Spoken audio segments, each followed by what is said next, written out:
At Millennium Park, I saw my daughter sitting huddled on a bench, beside my grandson, and two suitcases left slightly open, as if they'd been tossed out of a life. I walked up, my heart pounding straight into my throat, and asked only one question: "Why are you here?"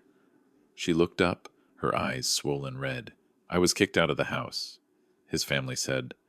"Our bloodline isn't worthy." I looked at the boy, Eli, 5 years old, clutching his small backpack tight, his icy cold hand gripping his mother's hand. I smiled, not a happy smile, but something so cold it made people wary, and then said, "Get in the car. I'm Graham Mercer, 62 years old." And it was time they knew who was really the one holding the power. Have you ever been looked down on just because you don't belong? Where are you watching from? And what time is it where you are right now? I opened the rear door of the SUV and set the heavy suitcase on the floor like I was setting down evidence. Claire slid into the seat, her shoulders trembling from the cold, more than from crying. Eli climbed in after her, his eyes darting around as if he was afraid someone would step out from behind us and pull him away. I buckled him in, then lightly touched his forehead. "Grandpa, are we going home?" Eli asked. "Yes, home," I said. "You just sit still." Claire turned her face toward the window. "Dad, I'm sorry." "Don't apologize," I said. "You told the truth. The things that need to be done, I'll handle." I pulled out, leaving Millennium Park behind. On the expressway, I checked the rearview mirror. Claire held Eli, her hand gripping the strap of his backpack like she was holding the last thread. "Wes was standing there," she said softly. "He didn't say anything. He just watched me drag the suitcases out. I didn't ask more." The words, "Our bloodline isn't worthy," weren't just an insult. They were an eviction order. And the people who give orders like that usually have paperwork ready before they have words. By the time we turned into Naperville, it was fully dark. The iron gate to my house opened before I even had time to honk. Travis Boone stood in the guard booth, an earpiece in, a radio at his mouth, eyes scanning the license plate before he nodded. "Turn off the garden lights on the east side. Turn on the back path cameras," I said. "And call Dana Ruiz. Tell her to be ready." Travis didn't ask why. "Copy." I brought Claire and Eli into the house through the side door.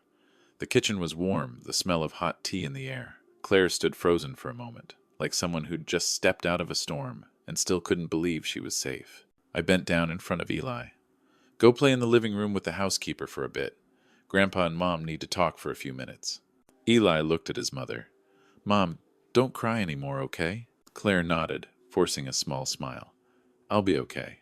When the boy was gone, I pulled out a chair for Claire at the kitchen table. The light fell across her wrist. There was a faint red mark, like a grip had been too tight. I didn't touch it. I just looked. "When did they throw you out?" I asked. "This afternoon." Conrad called Wes, and then Wes told me to temporarily leave the house, to reduce tension. I asked where Eli was. He said Eli was sleeping.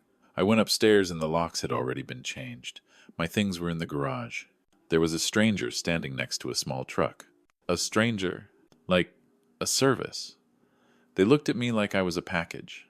My heart dropped one beat. In my line of work, you don't call a service when a family is arguing. You call one when you want to remove someone. My phone buzzed. "Travis," I answered. "Mr. Mercer," Travis said, voice low. "A police car just slowed down past the gate, and there's a man holding an envelope. Looks like a process server." I looked at Claire. Her face went white. "Keep them outside the gate," I said. "Don't open it. Record everything on camera, and have Dana call me directly." I set the phone down and poured more hot water, as if tonight were still normal. Claire couldn't make herself feel normal.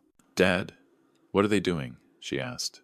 "They're doing what families who think they're above other people always do," I said. "They use paperwork to choke the weak. But listen to me. Tonight, you and Eli stay here." I stood up, went into my office, and opened the bottom drawer. Inside was a black, hard binder with a magnetic lock. I pulled out Claire's birth certificate, Eli's birth certificate, medical records, school records, and a copy of the prenuptial agreement I once made you read line by line. Claire inhaled. "You kept that too?" "I keep everything that can protect the family," I said. "And tonight, we start with Eli." I set the binder on the table, opened my laptop, and dialed Dana Ruiz. One ring, two. Outside the gate, the bell rang again, long and urgent. Travis texted again. "They're demanding to speak right now. Looks urgent." The call finally connected. Dana's voice was clear and alert. "Graham, I'm listening. What happened?" I lowered my voice.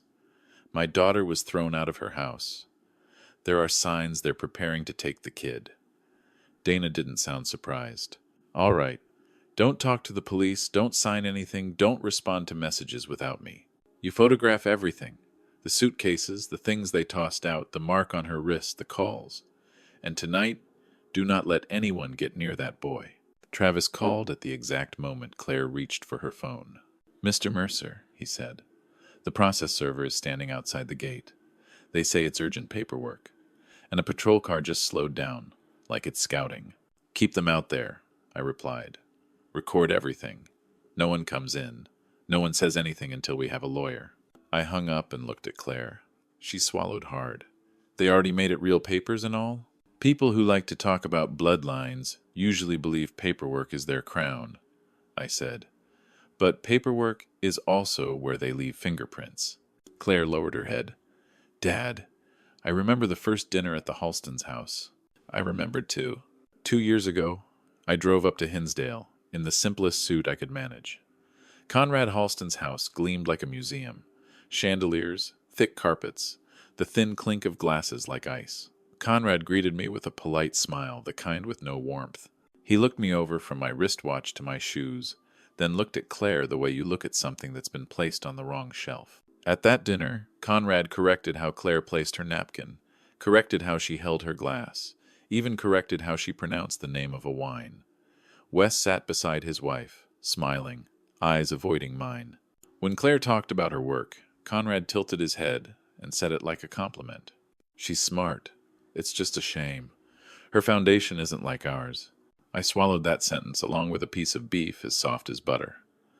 I reminded myself. Claire was an adult. Claire chose this life. I couldn't interfere with everything. I respected my daughter's decision. And I stayed silent for too long. After that it got worse, Claire said, pulling me back to the present.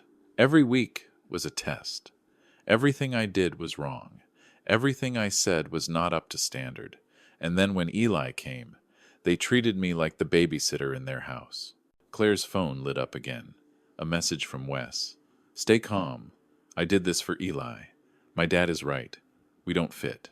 I stared at the words, cold sliding down my spine. "Wes just signed his own confession," I said. A knock at the gate echoed through the intercom system. Travis sent a photo. A man standing by the gate, a yellow envelope in his hand, his face as flat as a ledger. I called Dana back and put her on speaker. "They're trying to serve us." "Let it sit," Dana said. "Don't take it by hand, but let them leave it properly. And Graham police showing up isn't random. They often open with a theft or domestic violence report to create a pretext." I had barely ended the call when Travis texted, "They left the envelope in the mailbox outside the gate. I got it clearly on video." I went into my office and pulled up the envelope via the camera feed and the scan Travis sent into the internal system. At the top of the page, in bold, "Emergency Petition." Below it were sentences written to make a mother look like a threat. Claire is emotionally unstable, impulsive. Claire threatened to take the child away from the residence. And the cleanest line of all, Claire misappropriated family property when leaving the home. They even attached a list of missing property that read like a script. Jewelry, a watch, a few heirlooms, a trap, neat, inked, stamped. Claire stood behind me, voice shaking. "I didn't take anything. I only pulled my suitcases and Eli's things." "I know," I said. "But they don't need the truth. They need a story."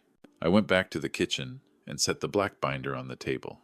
"Dana, what's the next step?" "Tonight you photograph the mark on Claire's wrist, the luggage, every message from Wes," Dana said. "Tomorrow morning I file a response before they can get a one-sided order.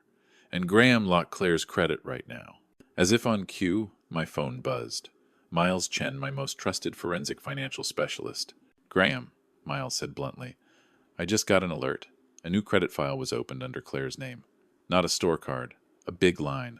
Someone is using her identity. I looked at Claire. She stood frozen, like she'd just heard the locks change again, only this time it was at the bank. Good, I said, my voice calm to the point of cold. That means they left fingerprints.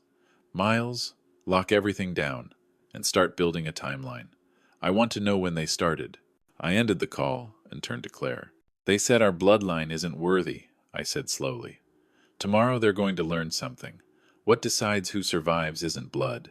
It's paperwork and who knows how to use it. I didn't let Claire sink into panic.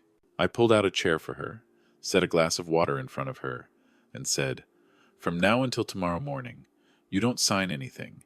You don't send any long messages. You don't meet anyone alone. Everything goes through me and Dana. Claire nodded, eyes red. What credit line did they open under my name? Miles Chen put it on speaker. His voice was dry and firm. A personal line of credit, large limit. The application was submitted online using the Halston home address, a newly created email. The e-signature was built from a scanned copy of Claire's signature. I looked at Claire. Where did they get your signature? Claire whispered. Wes used to tell me to sign a few papers to update family records, and a few times when taking delivery of furniture. That's enough to forge it, Miles said. They took a real sample and twisted it. Dana Ruiz joined the group call. Graham, do 3 things right away. Freeze credit with all 3 bureaus, place a fraud alert, and file an identity theft report. I need the confirmation codes to file the response and block the one-sided emergency motion. I turned to Travis. Open the camera system. Pull every clip of Claire dragging the suitcases and who was standing by the truck. Print the timeline. Travis replied, copy, and left immediately. I handed the phone to Claire. You call Experian. I'll call Equifax and TransUnion. 20 minutes later, all 3 credit files were frozen. Miles emailed fraud alert confirmation, along with a list of inquiries. I saw a strange name, a bridge loan fund, and a brokerage firm with ties to Halston. This isn't just a family thing, I said quietly. Dana went silent for a beat. They're using Claire as the punching bag. If the loan goes through, they'll dump the debt on her, then say she lost control because of money. Claire burst into tears from anger. I just want peace. I put my hand on the tabletop, steadying her hands so they wouldn't shake. Peace is something you take for yourself. Travis came back and set a USB drive and a few printed photos in front of me. Driveway camera. And here are photos from the street by the Halston house. They changed the locks at 4:12. 2 men in gray coats were standing next to a white van. Upstairs, Eli's laughter carried as the housekeeper read him a story. That sound made me clearer than any meeting ever could. If they dared turn a child into a bargaining chip, I would turn them into a file. No one was going to touch that boy again. Claire's phone buzzed. Wes was calling. She looked at me, her hand hesitating. Put it on speaker. Answer short, I signaled. Claire hit accept. Hello? Wes's voice was soft, but cold. Where are you? My dad's worried. He says you're worked up, scaring Eli. Come back. Let's talk. Claire looked at me. I nodded. I'm safe. Eli is asleep, Claire said. You have to bring Eli home. It's more stable there. And don't listen to your dad. He doesn't understand the Halston family. I stared at the phone. Wes had just picked a side. Claire asked, her voice tightening. Did you open a loan under my name? There was a half-second hitch on the other end. You're imagining things again. You need rest. Dana said quietly through the speaker. Record that. That's gaslighting. I motioned for Claire to hang up. She did. The kitchen went dead silent. Dana spoke, sharp. They'll use the line she's imagining it to build a psychological file. Tomorrow, Claire has to stay calm, answer with facts, no arguing. And Graham, tonight, Eli cannot leave this house. I stood up and looked out into the dark yard. The motion lights turned on as a car passed on the road. I didn't know who it was, but I knew they wouldn't stop at a piece of paper. I opened the black binder and pulled out Eli's birth certificate. Travis, increase security. If anyone comes, you don't argue. You film, record, and call the police by the book. Travis nodded. Dana wrapped up. Emergency hearing at 8:30 tomorrow morning. They're seeking a one-sided order. But now we have what they didn't expect. Credit fraud traces, images of the white van, and Wes's call. Brace yourself, Graham. Tomorrow isn't just keeping Eli. Tomorrow is making them show their face. It wasn't fully daylight when Claire and I left Naperville. Dana scheduled us at the DuPage County Courthouse, the wind cutting into our skin. Claire wore a dark coat, her hair tied back neatly, no makeup. I wanted the judge to see a clear-headed mother, not the picture the Halstons were painting. Dana handed over a thick case folder. They filed for a one-sided emergency order at 6:12, she said. Reason: Claire is unstable, threatening to take the child and run, and misappropriating property.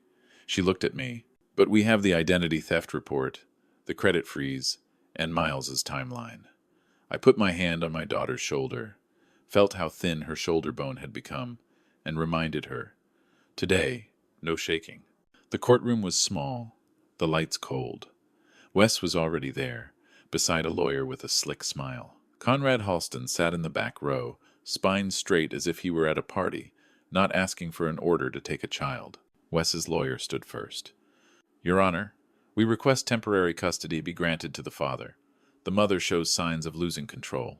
Here is a video. The USB was plugged in. On the screen, a clip appeared.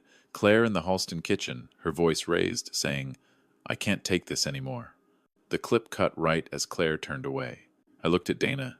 She stood up, completely steady. Objection, Dana said. The video has no chain of custody, no clear date and time, and shows signs of editing. She submitted documents. We are filing evidence showing the other side is committing identity fraud to create financial pressure and manufacture a psychological record. Dana presented it cleanly.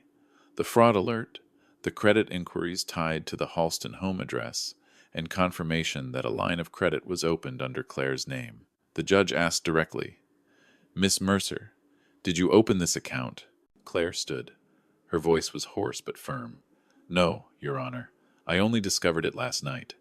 I immediately froze my credit and reported the fraud. Wes's lawyer shrugged. It may be a misunderstanding, but the mother left the home with luggage. That's a sign she was preparing to flee. Dana cut in. Claire's locks were changed and she was expelled from the home. We have driveway camera images and security documentation. Here are photos of the suitcases and belongings placed outside the garage. She added another page.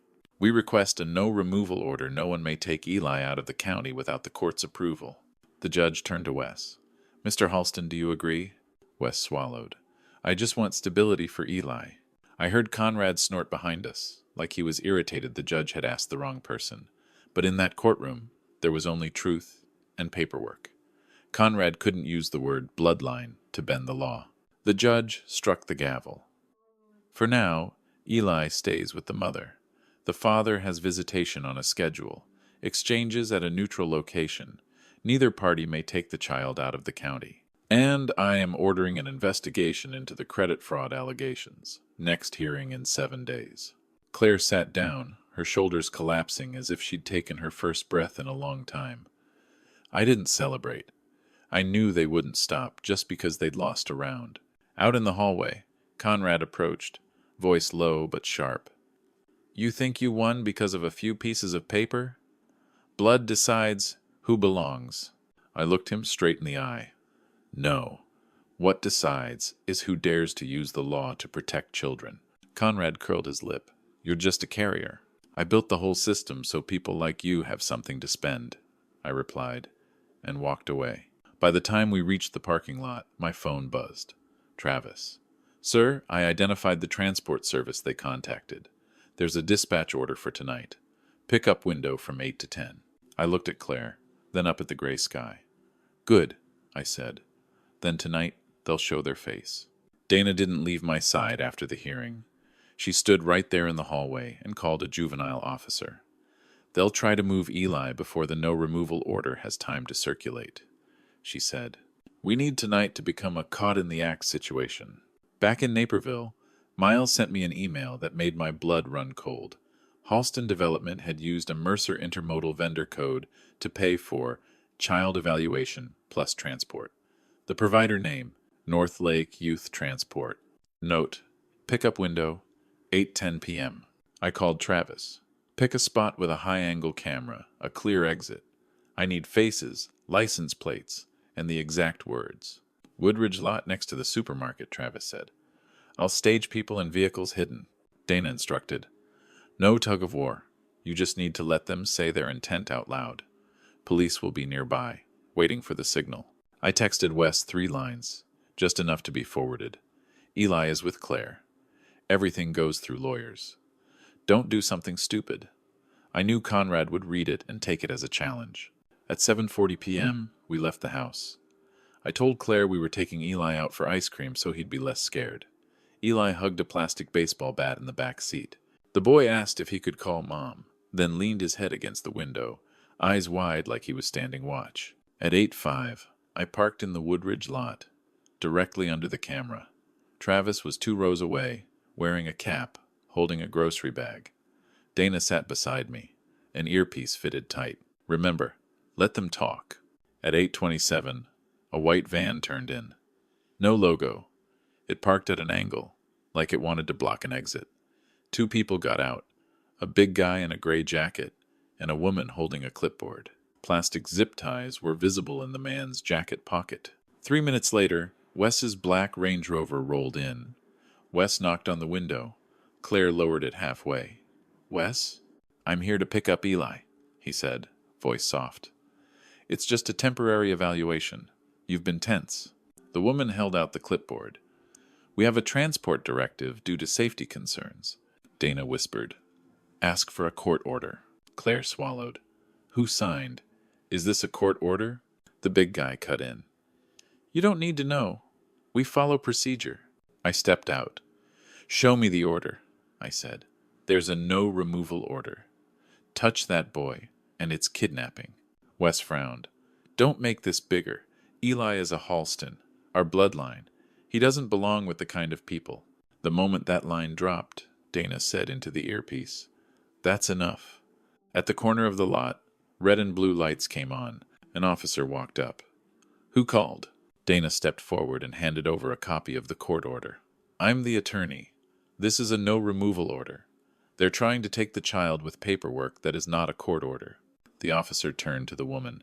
Do you have a court order? She stiffened. We received direction from the family.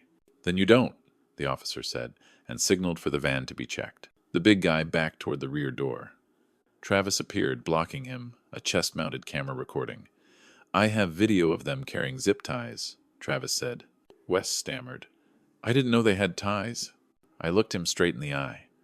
You knew they were going to take the kid. You just thought you wouldn't get caught. The officer said flatly, Mr. Halston, you're coming to the station to answer questions. And you two, we're detaining you to verify details. Claire held Eli tight. The boy hiccuped. Grandpa, can you fix it? I bent down and lightly touched his shoulder. I'm not just fixing it, Eli. I'm protecting you. And from now on, no one gets to use Bloodline to threaten you anymore. The police took Wes and the 2 people from the transport service to the station. I didn't follow. Dana said she would handle that part. My job was to keep Claire and Eli safe. But as the white van was towed out of the parking lot, I understood one thing. Conrad wouldn't stop. He would just change methods. When we got home, Eli was still gripping the plastic baseball bat, eyes wide. I sat down beside him on the rug and tossed a ball back and forth. Are they going to take me away? Eli asked. I looked straight into those 5-year-old eyes. Not while I'm here. He nodded, then went upstairs. When the bedroom door closed, Claire finally collapsed into a chair. I can't believe they dare do that, she said. I thought the court order. I cut her off. The court gives us a piece of paper. They answer with a war. We win with a system. Miles called. Graham, the North Lake payment went through a Halston Development intermediary vendor. They used the payment code to hide the route. He paused. And Conrad's River North project has a bridge loan. The lender behind it is a fund you invested in through Mercer Holding. You're holding the covenant. I went still. 18 months ago, Conrad came to me and said, partnership, like it was a favor. I put capital in through a quiet structure, with conditions. Timely reporting, no moving money off book, no using risky third parties, and no falsifying filings. Those clauses were levers. violate them, and it triggers an audit and a funding freeze. Dana walked into my office. Wes is being questioned. Conrad keeps calling. She set her phone down. You're preparing a notice of default, not to humiliate them, but to close the gap they're using. Credit fraud, an attempted child transport in violation of an order, and murky cash flow enough to trigger an audit. Once compliance gets involved, they tie themselves up. I opened the contract. The step and rights clause stared back at me. The right to intervene upon a material breach. I signed a directive letter to the Funds Council. Demand an audit, suspend disbursement, and send a red flag to the monitoring bank. Conrad signed that process himself. He just never imagined I'd pull the lever. Travis knocked. Sir, there's a schedule, he said. Halston is hosting an investor and charity night tomorrow evening at the Langham. Conrad will speak in front of investors and the press. I looked at the clock. If I let it drag into the weekend, they would rewrite the story. Claire is unstable. I interfered. Wes is the victim. I wasn't giving them time. Good, I said. A crowded place is where words have to pay a price. I called Dana. Package the evidence cleanly. Chain of custody, the no removal order, the identity theft report, the parking lot video, Wes's messages. I called Miles. Build a timeline of the cash flow and vendor codes with an explanation that's easy to understand. I texted Travis. Tomorrow, I need a big screen and a safe exit for Claire and Eli. That night, I didn't sleep. I just sat in my office, listening to the air purifier and remembering what Conrad said. Our bloodline isn't worthy.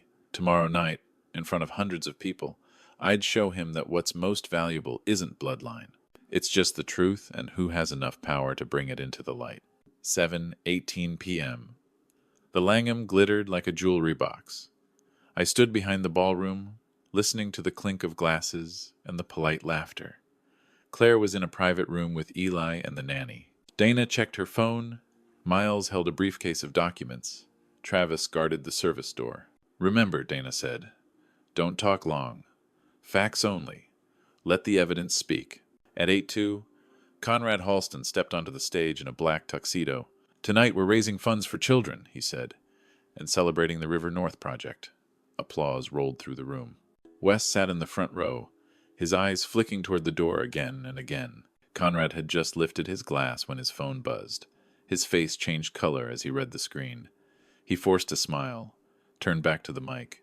We are always transparent. The screen behind him lit up. Not the Halston logo. White letters on a black background. Compliance hold audit initiated. The room rippled with murmurs, chairs shifting, phones lighting up. A timeline appeared. The identity theft report. The moment the line of credit was opened under Claire's name. The Halston home address. A photo of the emergency petition envelope. Then the parking lot video, the white van, the clipboard, the plastic zip ties, and Wes's words, clear as day. Eli is a Halston. He doesn't belong with the kind of people. A heavy O swept through the room. Dana nodded. I stepped out from the wings and walked straight onto the stage. Conrad spun around. What game are you playing? I set the binder on the podium. I'm doing what you like, I said. Paperwork. I looked out at the audience. I'm Graham Mercer. Yesterday afternoon, my daughter's locks were changed and she was thrown out of her home. This morning, they filed for an emergency order to take her child using fabricated allegations. Tonight, they even called a transport service to remove the boy in violation of a court order. I pointed to the screen. This is the proof. Identity fraud, a credit trap, and an attempted child abduction. Conrad snarled, Family matter. No, I said. When you use forged papers and dirty money, that's a crime. I lowered my voice. You said blood decides who is worthy. I say the law decides who pays. In the aisle, two people in dark clothing stood and moved forward. Dana whispered, Investigators. Conrad saw them, and his lips went dry. Wes jolted to his feet, stepping back, his eyes darting. I delivered the last line, short and cold enough. Real power is protecting a 5-year-old child from people who see him as property. I stepped down. Claire appeared at the side door, holding Eli. The boy looked at me and whispered, Grandpa, are we going home yet? I took his hand. We are, kid. Behind me, The investigators stopped Conrad at the foot of the stage. Wes backed away, then was held to give a statement. The entire room went dead silent. I didn't feel triumphant, only exhaled, because Eli was safe. Have you ever been looked down on because you don't belong? Where are you watching from, and what time is it where you are right now? Tell me.